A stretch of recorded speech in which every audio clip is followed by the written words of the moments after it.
E como é que se abre a concessão de crédito? Como é que se consegue? O Estado como é que tomou as normas algumas mais iniciativas. flexíveis? O Estado tomou algumas Não se iniciativas. pode obrigar a banca a correr riscos que não quer. Claro. Nem que não sejam naturais. Agora, também não se pode querer que a banca recupere todos os seus lucros e volte a ter, como tem tido lucros, volte a ter níveis de lucro altíssimos à custa sempre das mesmas, que é das empresas e das famílias. Quando isso naturalmente seria uma circunstância de funcionamento de mercado, se não tivesse havido este aval do Estado e esta ação de recapitalização da banca. A banca tem que ter uma atitude moderada nos seus planos de recuperação. Não é permanentemente para querer agradar aos acionistas, ter uma atitude de continuar a ter uma postura de gestão igual à que teve no passado. No seu entender, a chave do problema está na Caixa Geral de Depósitos. A solução para este problema? Eu acho que as Caixas Geral de Depósitos pode ser instrumental para o Governo na resolução deste problema. Aliás, os portugueses não perceberão que o Estado tendo dado o apoio que deu à banca, que depois, daqui a muito pouco tempo, não sintam essa repercussão positiva nas suas vidas. Deixa-me perguntar uma coisa, por exemplo, muito concreta. Como sabe, os contratos, e muita gente não está a ver, tem crédito à habitação. Eu ia-lhe responder à pergunta, peço desculpa, das empresas. Como sabe, foi lançado um empréstimo de 700 mil milhões de euros. Sim. 700 milhões de euros, peço desculpa, uma linha de crédito para as PMEs, que foram, entretanto, passou para 2.500 empresas atingidas positivamente por esta medida. Foi anunciado ontem que o BCP e BEI, juntamente com o BEI, o Banco Europeu de Investimentos, vai abrir uma linha de crédito para as PMEs. É um exemplo positivo que o BCP está a dar. Aliás, gostava de dizer que esta atitude do BCP, nesta preocupação de criar com o BEI esta linha de crédito, é um exemplo positivo que eu aqui quero sublinhar e saudar. E pergunto eu, apesar de tudo, sendo a linha de crédito que foi aprovada pela Comissão Europeia através do BEI, seguramente que são em condições muito mais favoráveis do que aquelas que têm andado por aí no mercado comercial tradicional. Deixe-me acrescentar uma outra coisa que é muito importante. Eu entendo que o Governo está a fazer um esforço sério, mas não consequente e sem a repercussão devida na economia real. É preciso que haja uma... Se eu bem entendo, está a deixar demasiado a regulação de novo na mão do mercado. Está a levar só até metade do caminho a verificação das circunstâncias. Tem que levar até a fase final. A regulação, o próprio Ministro das Finanças... O Estado deve, no seu entender, o Governo deve ou não impor limites nesta altura quanto ao Euribor? Ou seja, é muito difícil o Governo impor limites. Porque está a dar uma mão, não tirar alguma coisa com a outra. Não, o que o Governo pode impor é limites nos spreads, não no Euribor. Porque o Euribor é calculado tendo em consideração a taxa praticada entre 30 instituições bancárias, depois retiram um conjunto delas, um máximo e um mínimo, e depois fazem uma média que fixa Euribor entre as relações de créditos entre bancos. Para isso é preciso que os bancos tenham confiança uns nos outros, não é o caso. Eu julgo que o sistema está a recuperar. Agora, o que não se pode é deixar. Sabe que há Como é que se faz mania... em Portugal, concretamente? Deixe-me perguntar-lhe, porque as pessoas estão preocupadíssimas, e naturalmente, com a questão do crédito à habitação. Como se sabe, uma grande parte dos empréstimos, até ao final do ano, apesar destas quebras todas, voltarão a subir. Porque a média, só na próxima revisão, que em muitos casos, não é em todos, os que forem revistos a partir de janeiro, já apanharam estes benefícios, a maior parte dos créditos não, porque não há tempo. São revistos de 6 em 6 meses. Defende o quê? Que o Governo deve negociar com a banca, que haja um acordamento deste prazo para ser imediato? Há aqui uma questão que me parece objetiva. A banca, quando se financiou para conceder estes empréstimos aos portugueses, financiou-se num determinado ambiente de mercado.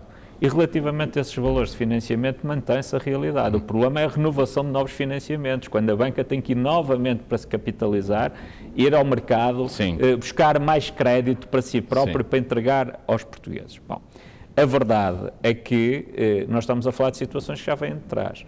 Eu entendo que o Governo tem que mandar, não tem que mandar, porque não lhe cabe a ele mandar, mas cabe ao Banco de Portugal verificar se efetivamente não está a haver um aproveitamento à boleia, passa a expressão, à boleia da crise, da palavra da crise, dinheiro. Um aproveitamento do setor financeiro para ganhar ilegitimamente, sublinho, ilegitimamente dinheiro com toda esta situação. Uma coisa é os bancos praticarem uma política de rigor para que o sistema não entre em colapso. É fundamental. Com as garantias que deu o Estado, com todas as intervenções que nós já referimos. Outra coisa é, à boleia dessa circunstância, tentarem ilegitimamente obter benefícios que sobrecarregam aqueles que são os mais desprotegidos, nomeadamente as famílias. Temos que avançar porque o tempo está a correr muito depressa. As grandes obras, para si, são ou não essenciais? Outra medida que o PSD tem vindo a dizer que é preciso, o PSD Nacional, que é preciso ponderar bem se estas obras devem avançar, sendo que já houve a discussão no Orçamento de Estado. O Primeiro-Ministro diz que o TGV é para fazer, que a OTA é para fazer, não é a OTA, perdão, Alcochete que é para fazer. Põe-se aqui em causa, nomeadamente a líder do PSD, pôs em causa, se calhar, as autoestradas, estamos a falar, por exemplo, de Bragança, se fará sentido ser feita. É muito... Eu acho que o exemplo que ela deu não foi esse. Ela referiu com toda a clareza que era contra o TGV, que adiava o TGV e que faria parcelarmente o aeroporto. Deixe-me dizer... que as autoestradas seria a altura de pôr em stand-by, se calhar. Foi isto que foi dito concretamente. Eu acho que ao Porto Canal e ao nosso auditório importa também, de uma forma muito particular, perceber algo que é relevante.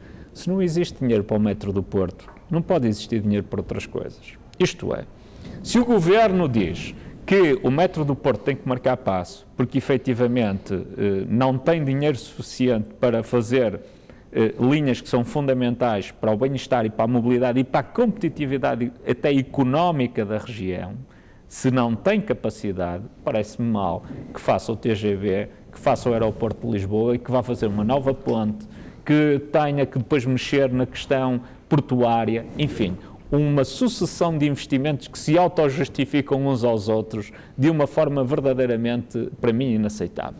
E, portanto, aquilo que eu queria deixar claro é que eu entendo que as obras públicas são necessárias para alavancar a economia. Nesta altura mais? Nesta altura, há algumas obras públicas. Agora, há efetivamente aqui um problema... É fundamental ou não o TGV Porto de Lisboa?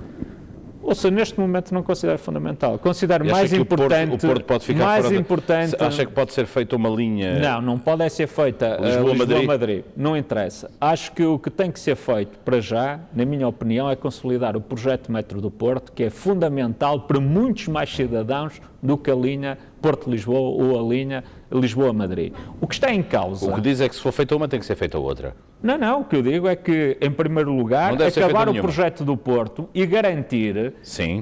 Se o problema é um problema de prioridades, a minha prioridade está definida. Em primeiro lugar, o metro do Porto. Sim. Porquê? Porque o metro do Porto hoje é indispensável para a competitividade e para o bem-estar da região. A nível ambiental, reduz a emissão de CO2.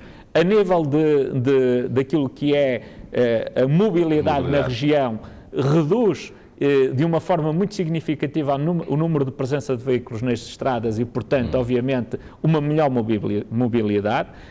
Sob o ponto de vista do conforto que cria para as pessoas, é fundamental. Repare que o conforto tem a ver com o facto das pessoas hoje saberem que saem a uma determinada hora de uma estação e que chegam a outra. Não é? Não, e tem um impacto na qualidade de vida das pessoas muito grande. Quando eu ouço o Governo dizer que há linhas que em 2025 são prioridade e que estamos a falar de valores que são 0,5% daquilo que é o investimento Lisboa-Madrid, 0,5% de Lisboa-Madrid... Faz sentido para si construir Lisboa-Madrid, ou seja, se fizer Lisboa-Madrid, para si terá que ser feito ao mesmo tempo Porto-Lisboa? Não. Para mim, a primeira prioridade é o metro do Porto. A segunda prioridade... Isso já me disse duas vezes. A segunda prioridade é Porto-Lisboa.